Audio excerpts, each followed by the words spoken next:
Hi everyone, it's Deborah, and today I'm going to take some more inspiration from Somerset Studio Magazine, the February, March, April edition. And the article today that I'm looking at is called By the Book by Connie Fong. Now, it looks like she has used old book covers and collaged on them. And of course, one of the things that attracted me to this is that she's using my favourite Tim Holtz paper dolls. And I will put the details of this and where you can find her. I'm just seeing if there's some information about her. Oh yes, here it is here. So more of her work you can see at artfulplay.blogspot.com. Okay, and I will put that information in the link in the description below. So they're just gorgeous, aren't they? And I'm just trying to read what she's done. So she's basically looking at vintage book parts. And the thing that caught my eye the most was things like this and this one here, where she's actually used the introduction for the contents page of a book. For example, this one here. They were the things that popped out to me. So I've pulled out a couple of content pages. This here is from a Pitman shorthand book, so it's only a tiny book. And also I've got this one, which I'm not that sure what book that comes from, but it comes from some book. And I like the patina on this one as well. And I've got some of my scraps out too. Now, she has used different things. Yeah, all sorts of different things. So I'm going to take my take on it. I think that's probably for the best. And I just read here that one of her tips, which is a really good tip, is that she says to include pieces of black in the collage, which will provide a dark contrast and be a grounding area. You can see that here in these pieces where she's used black. So I'm going to take that tip. I really don't think about things like that when I collage. I just do what looks pleasing to my eye. So I may do that automatically. I don't know. I'll have to go back and have a look at some of my collages and see what I've done. So that's today's inspiration. So let's get going.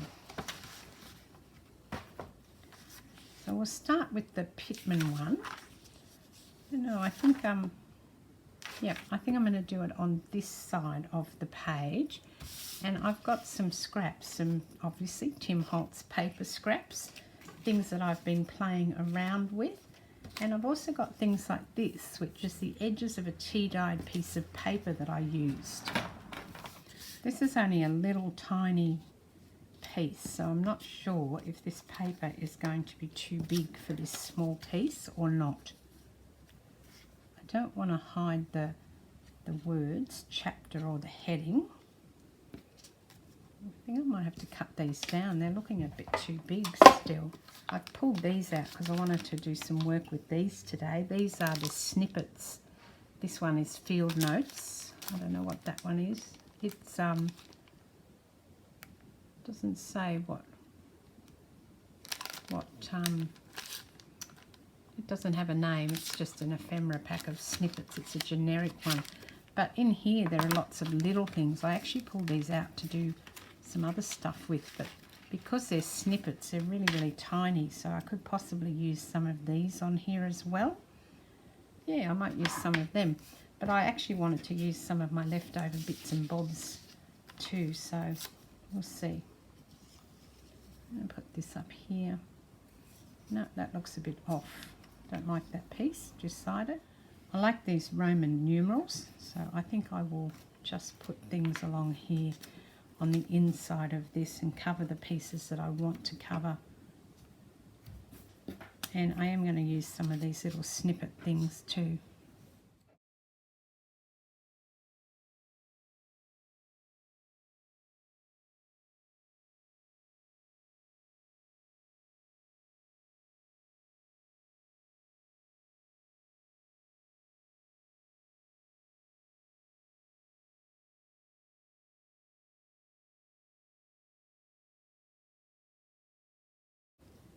I've got this little postcard here.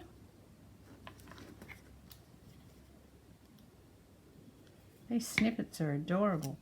Now, in keeping with what she said, and I've already forgotten her name, Connie, I'm going to hunt for some darker pieces, maybe a piece like this, to create some balance by putting the darker piece up the top here. I see what she means, yes. Okay.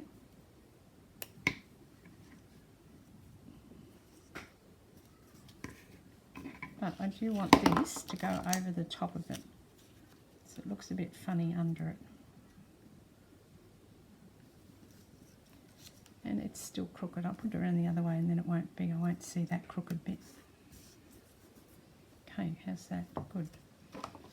All right. And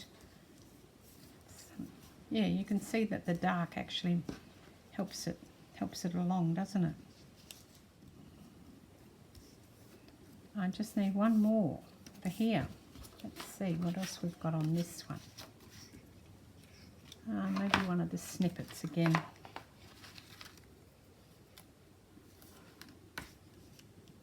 Nope, too big. I want something super tiny. That's probably a little bit too tiny.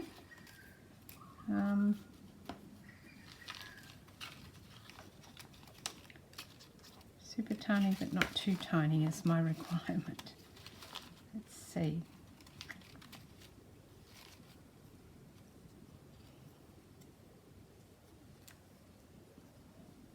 Put this one on there. Or I could do this one here. This one. I think that looks okay. All right, let's put this one on.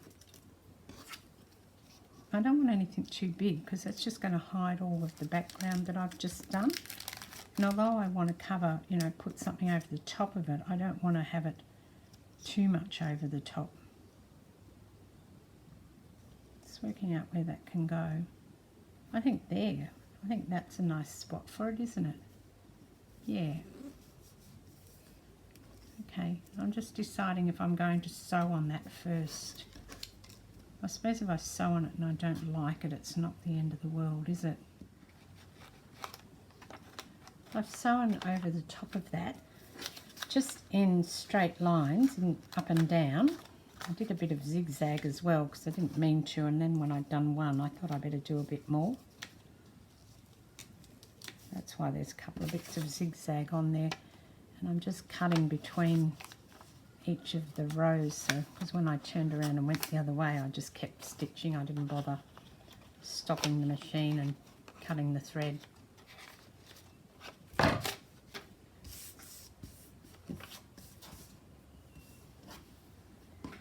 then this is going to go on top of here.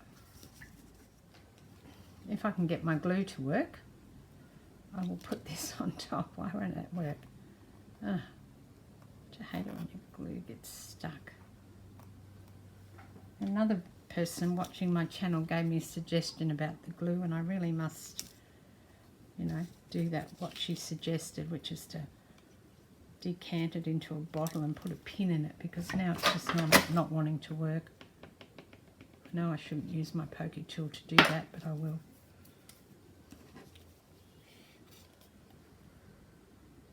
There she comes now. Giving it a fair bit of glue. I want it secure on the page. Where was I putting it? About here, wasn't I? Yeah, that's just adorable. Look at that. I love it. And I'm going to do the music one as well. And I've got another set of paper dolls. I've chosen couples today. I could put two together to make a couple, but I thought couples might be good. I don't know whether that's a bit big. No, I don't think it is. I think I'll do the collage and then I'll see how I go with that one. I've got a smaller one, but I need the medium one, and I must have used the in-between one. Okay, and this page is a bit bigger, so it probably can take a bit bigger in terms of the bits of paper that I put on it.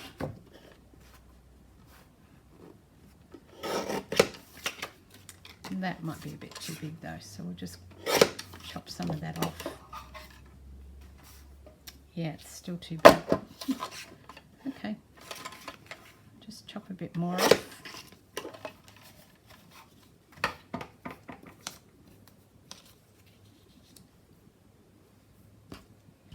And I've got some other bits that I didn't use last time, haven't I, that I can use this time.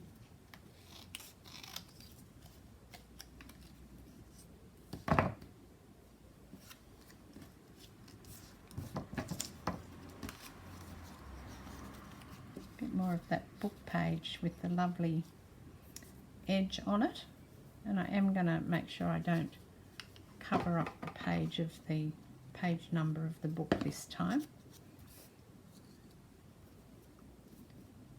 I'm not sure if I want to sew on this one, so I'm using my Helmer's 450. So if I don't want to sew on it, I don't have to, because it's a really strong glue. Whereas I tend to just use the glue stick if I'm going to sew on it, because the glue stick doesn't seem to affect it going through the machine. It seems to go through the machine fine with that.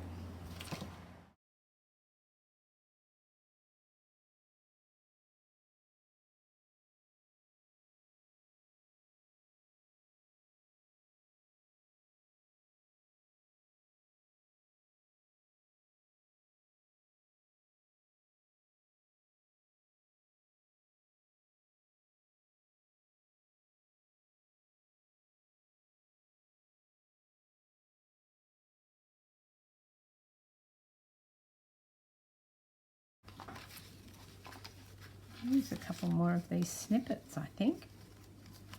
Even though this is a bit bigger, I'll pick up some of that red. I've got that red up there, and I'll pick some of it down here. Maybe on that side.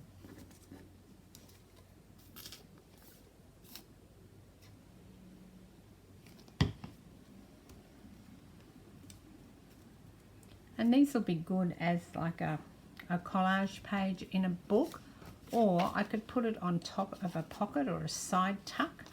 Depends on what I'm doing at the time, but you'll probably see me using it as I work my way through all of these things that I'm making.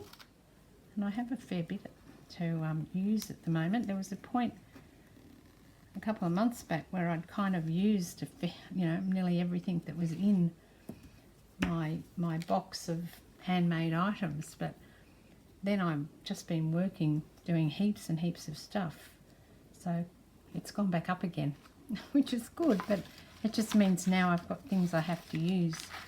Well, not have to, but I like to use what I've made. I like this little dance sticker, that's really cute. I might put that down the bottom.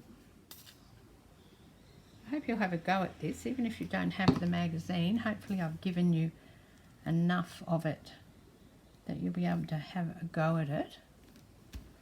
And I'm sure you've got lots of book pages that have got tables of contents in them. It's really cool with all the numbers there, isn't it? That's great. Okay, let's get back to the inspiration. So here's my inspiration from Connie Fong. And let's just go over here. I think, so this is the sort of thing that I was looking at for inspiration. And I might get some words and put on them as well. And let's just look, here's another one. That's the close-up of that, is it? No, it's completely different.